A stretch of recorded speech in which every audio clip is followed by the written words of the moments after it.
Sa umagang ito, pag-usapan po natin. Marami po tayong pag-usapan dito sa aking YouTube channel. Una, yung politics sa ating bansa. Ako po, talagang nagkakainitin na po.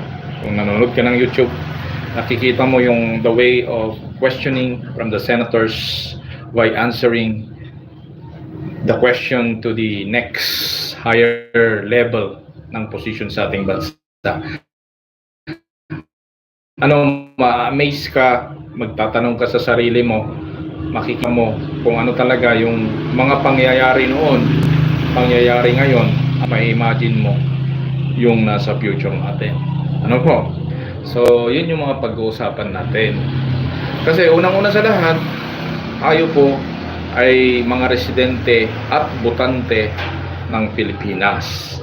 Kaya kapag ganun yung nakikita mo, hindi mo maiiwasan na magkaroon ng mga deep and critical observations which leads to conclusion. No? Ano ba yung makukonclude natin sa ating isip? Masasabi natin, ganito pala yung nangyayari noon. Kaya pala ganito yung bansang ito.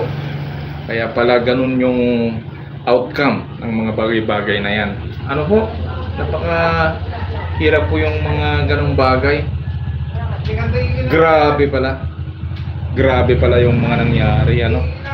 So hindi rin natin maiwasan dahil hindi naman tayo yung mga actual na tao na nandyan para magkaroon tayo ng primary knowledge or information. Secondary man yan, may impact pa rin sa tao.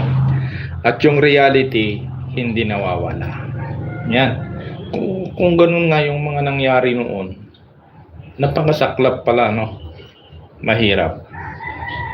Pero ganun pa man, ang masasabi ko bilang isang Pilipino, sana yung mga susunod natin na maging leader, ito malapit na naman yung election, hindi pa nagkukan ng election, sana mapili natin yung talagang nagmamalasakit na nakatuon sa ikauunlad ng bansang Pilipinas, hindi yung mga taong nasisilaw ng pera.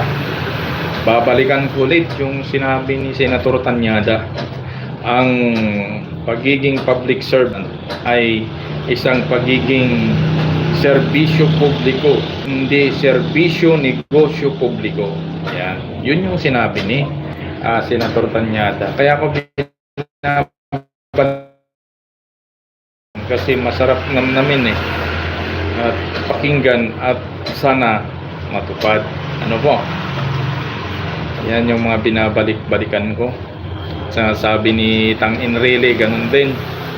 Ang sabi niya, hindi pwedeng kami-kami, hindi pwedeng kayo-kayo, kailangan buong bayan. Yun yung sinasabi ni Tang Enrile na kailangan ng pagbabago. Kaya nga sinabi ni Apo Lakay noon, sa kaunlad ng bayan, disiplina ang kailangan. Yan.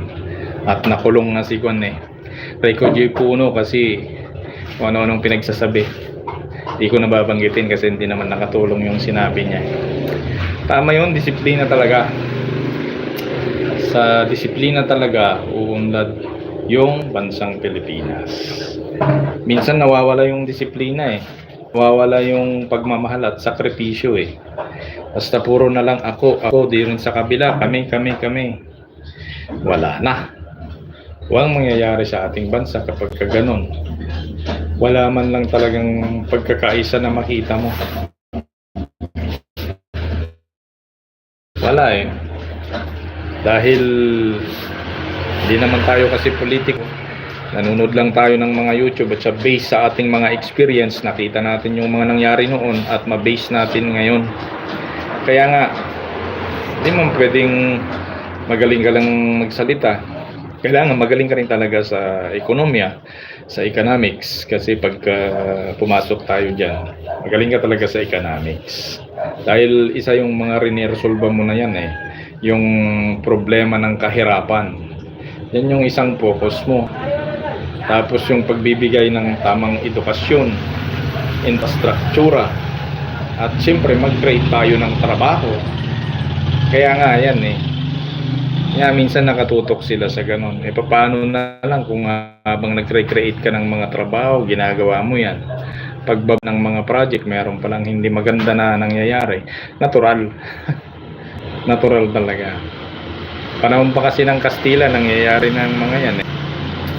Pero wala tayong magagawa. Pero ang gusto ko na nangyari, yung